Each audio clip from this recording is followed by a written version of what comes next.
When you look at fear, when you look at anxiety, they are these sneaky little thieves that steal away so many amazing moments in your life. And what it does is they convince you the worst case scenario is most likely going to happen. Today, I'm going to be talking to you about how to stop your fear and your anxieties that are holding you back. Let's talk about it. When you look at fear, when you look at anxiety, they are these sneaky little thieves that steal away so many amazing moments in your life. And what it does is they convince you the worst case scenario is most likely going to happen. If you think about it, if you've ever felt paralyzed by fear or caught in an anxiety spiral, you know exactly how powerful this can feel.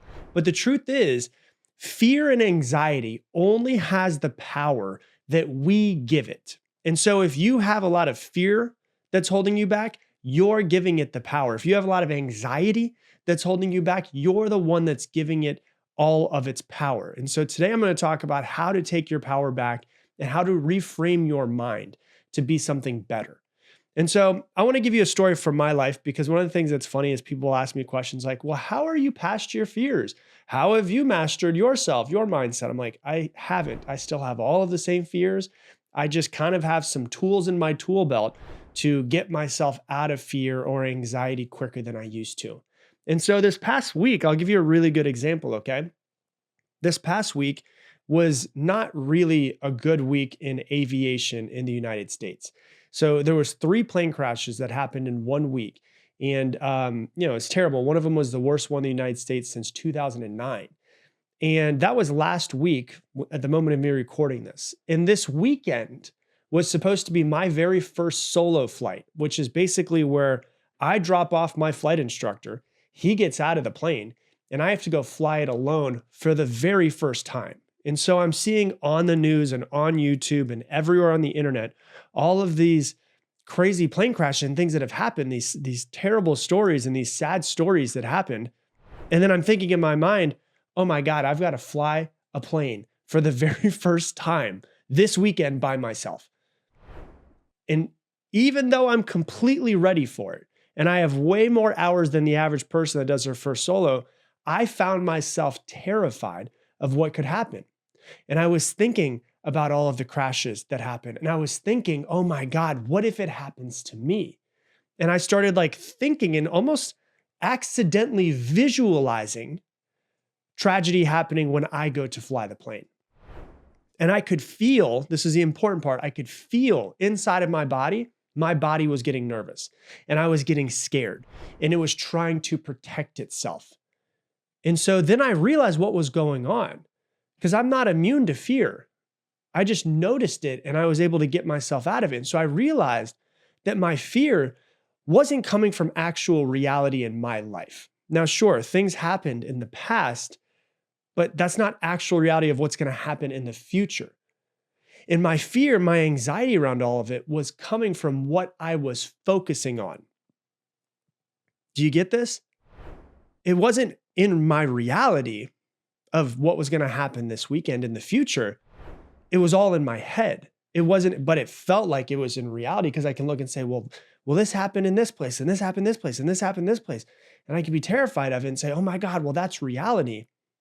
But it's not reality in the future, because the future hasn't happened yet. But I was projecting myself unconsciously into the future and being afraid of what could happen. And here's the important thing I really want you to understand, is that both possibilities in this moment are equally as real. In this moment, I want you to understand this. The possibility in the future of me having something go wrong while I'm flying the plane is equally as real as me taking off and having the best flight of my entire life and loving it and thinking it's amazing and being so excited and proud of myself for doing it. In this moment, both of them are equally as real.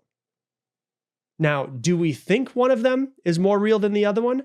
Yes, our brain is making up a fear and we think that that fear is real. So one version, I mess up, something goes wrong, there's a disaster. The other version, I have the time of my life, I'm soaring through the sky, I feel powerful and free, This is one of my childhood dreams. I want you to understand, you did not lose your imagination in your childhood. All too often I talk to adults and they're like, well, I'm just not I don't have the imagination that I used to. I remember when I was a kid, I used to have such a great imagination. And then I'm like talking to them, and then they're talking about all of these fears that are holding them back and all of these unconscious visualizations that they have that are keeping them from taking action. I'm like, no. You still have that incredible imagination. It's just you're not using it anymore. It's using you. You're still imagining all the time, every single moment, as rich as you used to when you were a child. But most people are just imagining the worst case scenario all of the time, and it's paralyzing them and keeping them from taking the action that they need to change their life. And so all outcomes exist in your mind. And I want you to understand, like, if it's not about flying a plane like it was for me in this moment, that's just an example. Some of you guys want to get into a relationship, and you're thinking about all of your failed relationships and your marriage that ended in divorce and how you were cheated on and all that stuff. And you're projecting it into the future and saying, well, if I did get into another relationship, I could get cheated on again. I could have my heart broken again. And man, that was really painful. I don't want to do that again. And you're projecting into that future. But that future, in this moment, in this present moment, in this very second where you're listening to my voice, is equally as real as you getting into another relationship, finding the love of your life, getting married, and sailing off into the sunset happy. Both of them are equally as real, but you feel like one of them is more likely to happen because you're projecting your past into your future. Another example, let's say you want to start a business, but you're just so fearful of starting your business because you had failed businesses in the past, or maybe your dad or your uncle had failed businesses in the past and you saw how hard it was for them. And so you're thinking to yourself, well, I want to start this business, but what if it fails? What if I lose money? And I spend time and energy and money to try to get this thing going and it still fails. Well, that failed business is equally as real as you starting this business and growing it to $1 million a year and having all of the success and happiness and everything, achievement that you wanted. Both of those are equally as real. Where it fails and you become a multimillionaire, they're equally as real in this moment. But what do we focus on? Usually the one that we don't want. And so both of the outcomes existed in my mind, but only one of them was taking over. And it was up to me to think about it and decide which one I wanted to feed last week. So I decided to reframe my focus. So instead of fueling the fear and thinking about all of the worst things that could happen, I started picturing everything I wanted to happen. And so for hours, whenever the baby was asleep and I was holding on to him, I would go onto YouTube and I would watch people flying planes. That, the plane that I fly is called a Cirrus SR-22T. So I went onto YouTube and I typed in Cirrus SR-22T solo, first solo. And I'm watching everybody do their first solo flights and their first cross-country flights and what it looked like and how excited that they were and all of that. And then I was like, you know what? This is cool, but let's make it more fun. And so I was like, I'm going to watch Top Gun 2. And I watched Top Gun 2 and I was like, this is amazing. And I started getting into like the feeling of like the pure joy of flying. And I came across a video of the Blue Angels, which if you're not in America, you might know who the Blue Angels are. They are some of the most elite pilots in the world. And there's a video online of them visualizing together in a group, all of the guys around the table and speaking out loud as if they're actually in the planes. They have their eyes closed and they're holding on to the throttle and they're holding on to the stick and the yoke. And they're calling out their turn. They're calling out, going up, going down, movement, all of that. And they do an entire visualization of them flying the plane. And I was like, these are some of the most elite people at what they do in the entire world. And they're visualizing what they want to happen before they go out. How few people do that in their life, visualize exactly the way that they want something to be executed before they go out and do it. So I was like, you know what? Screw it. I'm going to do that. So I started visualizing what it would look like to have a successful flight. I visualized going to this airport, which is called Temple Airport, dropping off my flight instructor, going down, taxiing down, speaking on the radios, Temple traffic, Cirrus SR-22T, taking off runway 16. I'm going to be staying in the pattern for touch and goes, Temple traffic. So I'm talking to myself out loud. And I visualize, okay, I'm going to get off, I'm going to get it to runway 16. I'm going to hit the throttle. I'm going to hit the left rudders. I hit the throttle so that I can make sure I stay in the runway. Then as soon as we get to, okay, airspeed's alive. Okay, once we get to 77 knots, we're going to pull back and we're going to rotate and it's going to be off into the sky. And I visualized talking to myself the way it's going to go, the way it's going to be. And you know what happened? I went from thinking about the worst that could happen, crashing the plane, what if this happens to me, to my fear shrinking. I'm watching all these people fly. My anxiety lost its grip over me. My excitement took over. And I actually got excited to go flying this weekend. So this happens to me as much as it happens to any other person. But the secret to stopping fear is not about trying to conquer fear. It's about choosing what you give your attention to. And what you give your attention to is 100% something that you control. We can't control what's going to happen in the future. But right now, in this moment, our attention and what we give our attention to is 100% in our control. And the reason why fear feels so real is because your brain doesn't know the difference between your imagination and reality. It reacts the same to both. And I remember the first time I heard this, I was like, that sounds kind of crazy. But I heard this about 20 years ago, and it gets more and more true. And all of the studies keep coming out of the way that your brain and body react to your imagination being equal to the way that they react to something actually happening in your reality. And that's the reason why you can feel anxious about something that hasn't even happened yet. You can sit in this moment in the air-conditioned house that you're in, and you can feel massive amounts of flood and anxiety about something that hasn't even happened yet. Your brain and your body treats it as if it's actually a real-time event, as if it's actually happening right now. So if you sit there and you imagine failing at whatever it is that you're afraid of failing at, your body will respond in this moment as if you're already failing right now. If you're afraid of rejection and you picture being rejected, your body, your nervous system reacts as if it's happening right now in this moment. And this is why fear and anxiety can be so overwhelming for people. Your brain is literally running a worst case scenario simulation, and your body is reacting to it as if it's actually happening in this moment. I really want you to get this, with every cell of your body, all 40 trillion cells.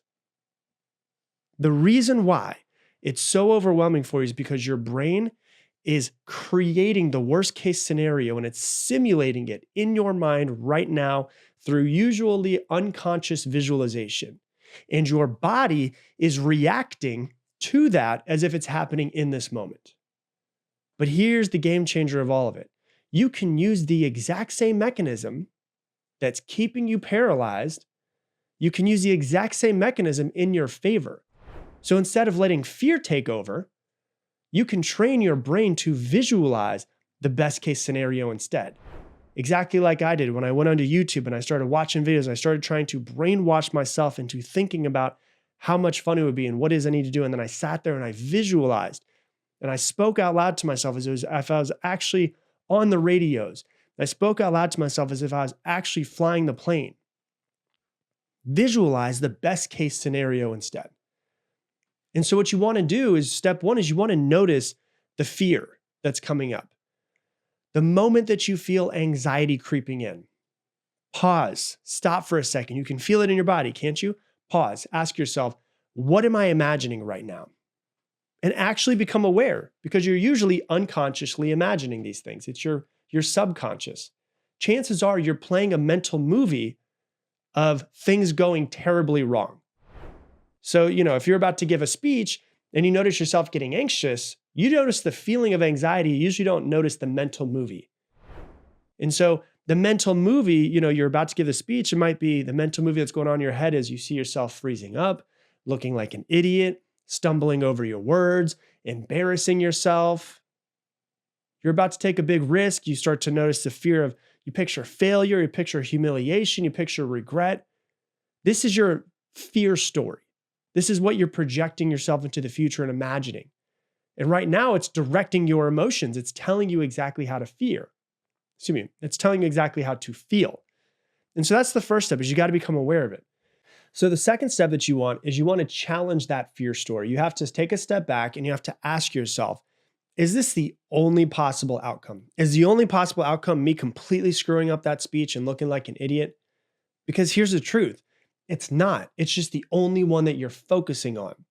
And it's really important to know this because a lot of time it feels like it's the only outcome. And we will think it is the only outcome unless we reframe the future in some sort of way. And so that's what you're going to do in step number 2. After you challenge it, is you're going to create the best case movie in your head. You're going to flip the script. So instead of sitting there and worrying and thinking about the worst case scenario, you're going to now start imagining the best case scenario. If you're going to imagine the worst that could happen, you need to also imagine the best that could happen. So you ask yourself, what's the most exciting thing that could happen? What's the most fun? What's the most rewarding thing that could happen? How would it feel if it went exactly the way I want it? And you close your eyes and you fully step into that version. And you can see it, you can feel it, you can try to experience it as if it's actually happening right now. So going back to the first example, if you're about to give a speech, imagine being up there and what it feels like to be crushing it in the presentation. Imagine the audience nodding along, engaged, inspired. You standing up there and you feel confident, you feel strong, and you feel in flow. And the moment that you finish, all of the people start clapping and they appreciate everything that you said and what it feels like after you get off the stage and you just gave a great speech. And now you're shifting your focus and you change your brain's response. So instead of feeling fear, you can actually start to feel excitement. Instead of feeling dread, you can actually feel like, oh my God, there's some possibility. We could have an amazing outcome. This could go way better than I think that it could. And you're going to start to feel the feelings of it going way better than you were originally imagining. And then step number 4 is to take action anyways. Even with this shift, your fear still might linger a little bit. It's not going to be as strong, but it might linger, and that's okay. You don't have to get rid of your fears in order to take action. You can take action in spite of your fears. You can feel your fears, you can dance with them, and you can just take action with them anyways. The goal isn't to eliminate fear completely, because you probably will never do that. But the goal is to make sure it doesn't make your decisions for you. You want to be the one that's making the decisions, not your fears. Fear only controls you if you let it. So the next step is to do it anyways. It's to get in the plane and to fly. It's to step on the stage and give the best presentation that you can. It's to have the conversation that you need to have. It's to ask that person out, to feel the fear and to do it anyways. Because once you move through it, you realize something that's really powerful. Fear is just this paper tiger. It looks scary, but it has no real teeth. And so you need to understand that if you're feeling fear, if you're feeling anxiety, it's coming from your own mind and nowhere else. So you've got to take a step back, reframe it, and then focus on the outcome that you want versus the outcome that is the most scary to you. And if you do that, it'll make it a lot easier to work through your fears and anxieties. Hey, thanks for watching this video. YouTube really thinks that you should be watching this video right here. So go ahead and click this. And if you want to subscribe to my channel, make sure you click that right there.